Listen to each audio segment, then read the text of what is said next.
अस्सलाम वालेकुम। Is 6 kilowatt solar system best for a Pakistani home? अगर आपका घर छोटा घर है, 5 वाले से लेके 10 वाले के दरमियान में घर है, तो 6 किलोवाट का आप सिस्टम अगर लगवाना चाहते हैं, 4 से 5 कमरे हैं और आपके घर के अफराद भी 4 से 5 हैं, तो क्या आपको एक 6 किलोवाट का सोलर सिस्टम लगवाना चाहिए?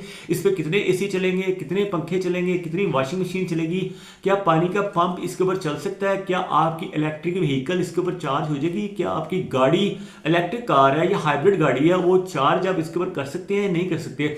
साथ ही साथ आपको इस वीडियो के अंदर एक नया टॉपिक डिस्कस किया जाएगा जो कि 2026 के लिए। वो टॉपिक ये है कि अब नेट मीटरिंग खत्म करके नेट बिलिंग की तरफ गवर्नमेंट जाने की कोशिश कर रही है। उसमें यह कि जिन लोगों ने नेट मीटरिंग करवाई हुई है, वो पहले रेट होता था, जो पे बैक रेट था ना, वो 27 रुपए था। अब ये कि रेट आपको मिलेगा तकरीबन 11 से 12 रुपए का। और उस पर क्या इफेक्ट होगा, ये सारा कुछ इस वीडियो के अंदर आपको डिस्कस किया जाएगा। सबसे पहले जी वीडियो शुरू कर लेते हैं, और जो लोग चैनल के ऊपर नए हैं चैनल को सब्सक्राइब कर लें और बेल आइकन को क्लिक कर लें, ताकि आपको सोलर के हवाले से, बिजनेस के हवाले से, इन्वेस्टमेंट के हवाले से और बिजनेस मोटिवेशन के हवाले से वीडियोस मिले। उन्हें आप देखेंगे, आपको काफ़ी ज़्यादा इन्फॉर्मेशन इंशाल्लाह मिलेगी। जो 6 किलोवाट का सिस्टम होता है ना, उसके दो तरह का सिस्टम पाकिस्तान में राइज है। एक होता है ऑन ग्रिड सिस्टम, एक होता है hybrid system. On grid system वो होता है जो कि आपके वापडा के कनेक्शन के साथ जुड़ जाता है, ठीक है ना। लेस्को है, वापडा है, फेस्को है या के इलेक्ट्रिक है, उसके सिस्टम के साथ जुड़ जाता है। और लेकिन उसके साथ कोई बैटरी नहीं होती, यानी कि बैकअप के लिए आपका बैटरी नहीं होती। अगर बिजली चली जाए तो वो सिस्टम भी बंद हो जाता है, ठीक है ना।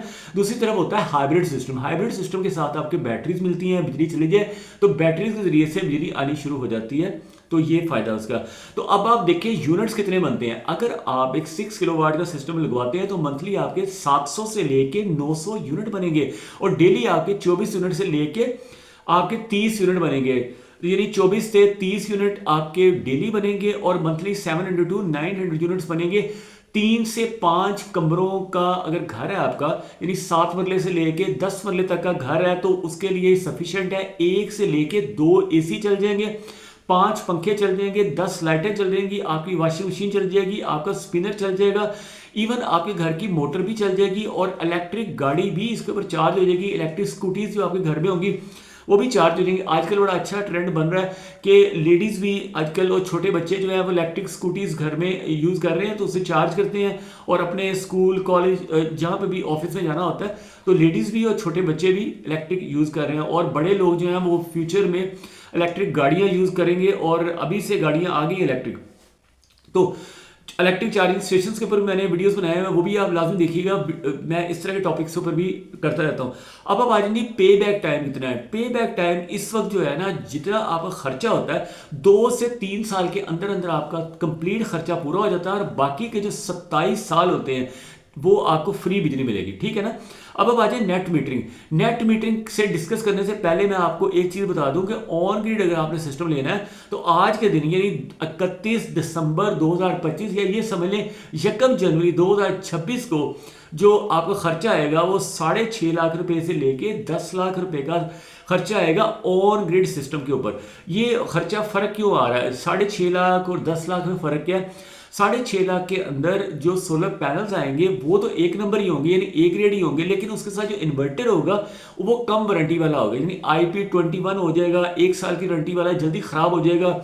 और इसके अलावा उसके साथ कोई बैटरी नहीं होगी ना, तो बैटरी नहीं होगी, इन्वर्टर सस्ता होगा, स्टैंड सस्ते होंगे, तारें सस्ती होंगी, तो इसलिए वो 6.5 लाख का। अगर आप अच्छा सिस्टम लेते हैं तो इन्वर्टर महंगा मिलेगा, उसके 6 साल की वारंटी वाला होगा, IP66 या IP65 वाटर प्रूफ होगा, डस्ट प्रूफ होगा, वेदर प्रूफ होगा, उसके ऊपर पानी की जितनी बड़ी छींटे पड़े वो खराब नहीं होगा।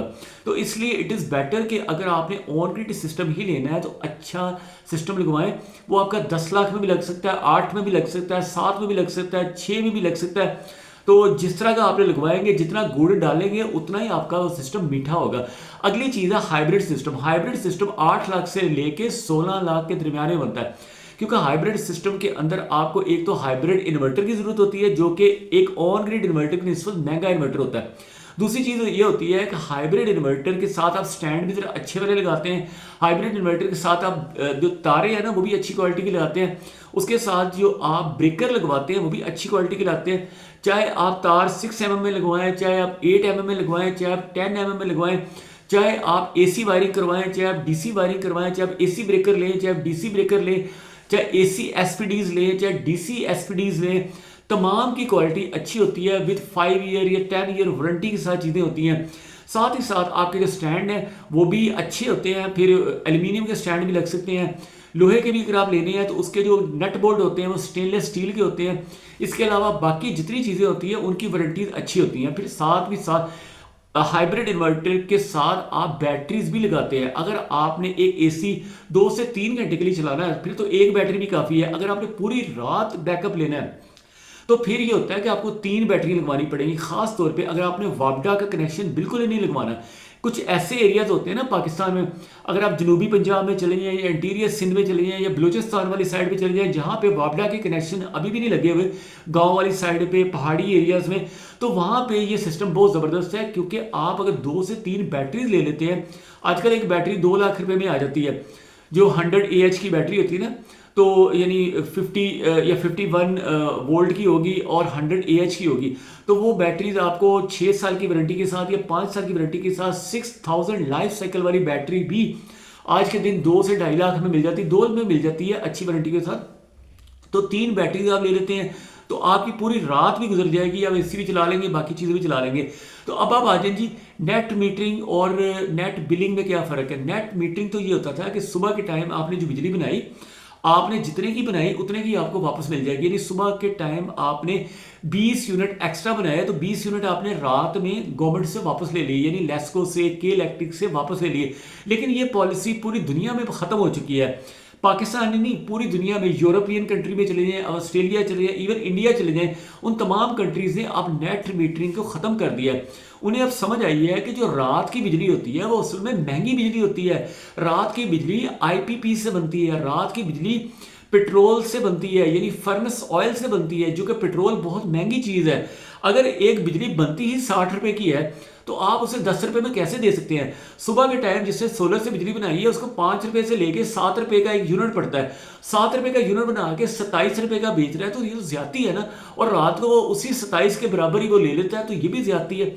तो इन माई व्यू होना यही चाहिए कि नेट बिलिंग होनी चाहिए। नेट बिलिंग में गरीबों के ऊपर नुकसान नहीं होता, क्योंकि वजह ये होती थी कि एक IPPs तो वो है ना, जो बड़े बड़े IPPs हैं जो बिजली से बना रहे हैं या कोयले से बना रहे हैं, वो 60 रुपए का यूनिट दे रहे होते हैं, ठीक है ना। गवर्नमेंट को 60 रुपए का देते हैं, फिर गवर्नमेंट उसके ऊपर सब्सिडी देती है, यानी बैंकों से कर्जा लेके आवाम को सस्ती बिजली देती है।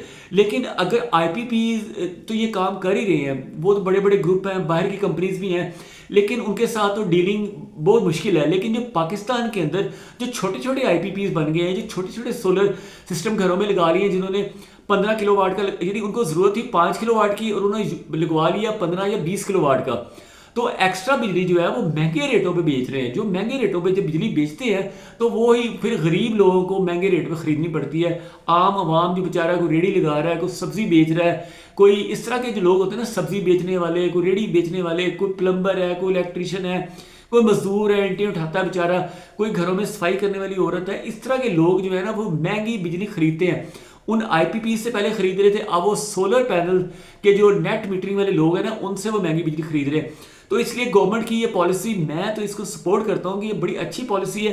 तो वो कह रहे हैं कि जितने की बिजली बाकी आवाम को मिल रही है तो सोलर वालों को भी उतने की मिलनी चाहिए। और सोलर की जितने की कॉस्ट आ रही है उससे कोई डबल प्रॉफिट पे बेच दे, मतलब 6 रुपए की अगर आपको कॉस्ट आ रही है तो आपको 12 रुपए मिल जाए, तो फिर भी आपको भी फायदा ही फायदा है, आवाम को भी फायदा और सोलर लगाने वाले को भी फायदा है। तो विन विन सिचुएशन है for both of these people, यानी दोनों जीत रहे हैं इसमें, सोलर लगाने वाले भी जीत रहे हैं और गरीब आवाम जो बेचारे मजदूर हैं, ईंटें उठाते हैं बेचारे, सीमेंट उठाते हैं, बजरी उठाते हैं, उन लोगों को भी फायदा हो जाएगा। और उन लोगों को भी फायदा हो जाएगा जिन्होंने घरों की छतों पे सोलर लगाया और साफ बिजली पैदा कर रहे हैं। पेट्रोल की बिजली का तो नुकसान ये था ना कि धुआं आता है, लाहौर जैसे शहर के अंदर बहुत ज़्यादा स्मोक आ जाती है, धुआं आता है, लोगों की उम्रें कम हो रही हैं, लोगों को सांस की बीमारी हो रही है, लोगों को कैंसर हो रहे हैं, लोगों को ब्लड प्रेशर हो रहा है, लोगों को शुगर हो रही है, only because of this smoke. लेकिन अगर आप सोलर पैनल से बिजली पैदा करेंगे तो आपको इस तरह के मसले नहीं होंगे।